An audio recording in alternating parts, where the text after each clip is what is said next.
কবরের মধ্যে প্রথম রাতে মানুষের সঙ্গে কি ঘটবে? আমরা দুনিয়ার থেকে বিদায় নিয়ে চলে যাব একদিন। প্রত্যেকটি মানুষ, ওয়ালিকুল্লি উম্মাতিন আজাল, এভরি নেশন এ টার্ন, যে মানুষকে আল্লাহ রাব্বুল আলামিন প্রত্যেকটি মানুষের জন্য নির্দিষ্ট সময় দিয়েছে, প্রত্যেকটি প্রাণীর জন্য, কুল্লু নাফসিন যায়কাতুল মাউত, মানুষের যখন সময় শেষ হয়ে যাবে চলে যেতে হবে। প্রত্যেকটি প্রাণীর, every soul will taste death, প্রত্যেকটি প্রাণীর মৃত্যুর স্বাদ আস্বাদন করতে হবে। আমরা সবাই যাব। বিশেষ করে আল্লাহ রাব্বুল আলামিন মানুষ এবং জিনদের জন্য হিসাবের বিষয় রেখেছে, আর অন্য কোনো প্রাণীদের হিসাব দিতে হবে না, তাদের আল্লাহ তাআলার সামনে দাঁড়িয়ে জবাবদিহি করা লাগবে না। আল্লাহ তাআলা সেই কথা কুরআনুল কারীমের ভিতরে বলছে, ওমা খালাকতুল জিন্না ওয়াল ইনসা ইল্লা লিয়াবুদুন, আমি আল্লাহ রাব্বুল আলামিন জিন এবং মানুষদেরকে আমার ইবাদত করার জন্য সৃষ্টি করেছি। আল্লাহ তাআলা অন্য জায়গায় বলছেন যে আমি আল্লাহ রাব্বুল আলামিন জিন এবং মানুষদের একটি গ্রুপ সৃষ্টি করেছি তাদেরকে জাহান্নামে দেওয়ার জন্য। তার মানে মানুষ এবং জিনদের হিসাব হবে, তাদেরই আল্লাহ তাআলা জান্নাত এবং জাহান্নাম দিয়ে দিবেন তাদেরকে। প্রিয় ভাই ও বোনেরা, তা আমরা জানবো প্রথম রাতে আমাদের সঙ্গে কি ঘটবে। মানুষ যখন কবরের মধ্যে শায়িত হয় তাদেরকে রেখে দেওয়া হয়।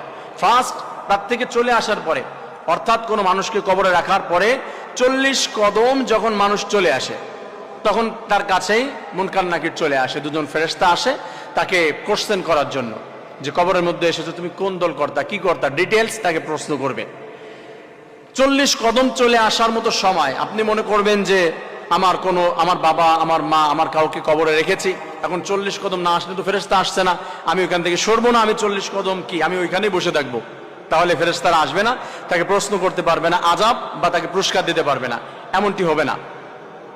কবর কমপ্লিট করার পরে, দাফন কমপ্লিট করার পরে 40 কদম যাওয়ার যে সময়টা, এটা পার হওয়ার সঙ্গে সঙ্গে মালাকুল মাউত হাজির। মালাকুল মাউত এসে তাকে বসাবে। বসানোর পরে 2 শ্রেণীর প্রশ্ন হবে। মানুষ একজন হচ্ছে বদকার, একজন হচ্ছে নেককার। বদকার মানুষের সামনে মালাকুল ওইখানে মুনকার নাকির এমন ভাবে তাদেরকে দেখা দিবে, মুনকার নাকিরকে দেখে চোখগুলি বড় বড় হয়ে যাবে, ভয়ঙ্কর রূপ ধারণ করে তার সামনে আসবে। আর তাকে প্রথমে প্রশ্ন করা হবে, মার রব্বুক, তোমার রবকে, তুমি কাকে সিজদা করতা, কাকে রব হিসাবে মেনে নিয়েছো? এই প্রশ্ন করার পরে বদকারের মুখ থেকে কোনো আওয়াজ বের হবে না, সে শুধু বলবে লা আদরি, I don't know, I don't know, আমি কিছুই জানি না, আমি কিছুই জানি না। আপনি মনে করছেন আপনি মুখস্থ করে নিচ্ছেন, তাই না? আপনি কবরে গিয়ে সুর করে সব বলে দিবেন, নেভার। এটা হবে না। যদি আমল ভালো না থাকে বলতে পারবেন ওইখানে গিয়ে, তখন বলবে জানো না, না দিন কি ছিল, কোন ধর্মের কোন দলের ছিলা সেটাও জানি না, তাই বলবে। রাসূল সাল্লাল্লাহু আলাইহি ওয়াসাল্লামকে দেখাবে, বলবে যিনি কি নাকি চিনো, বলবে যে না, রাসূলের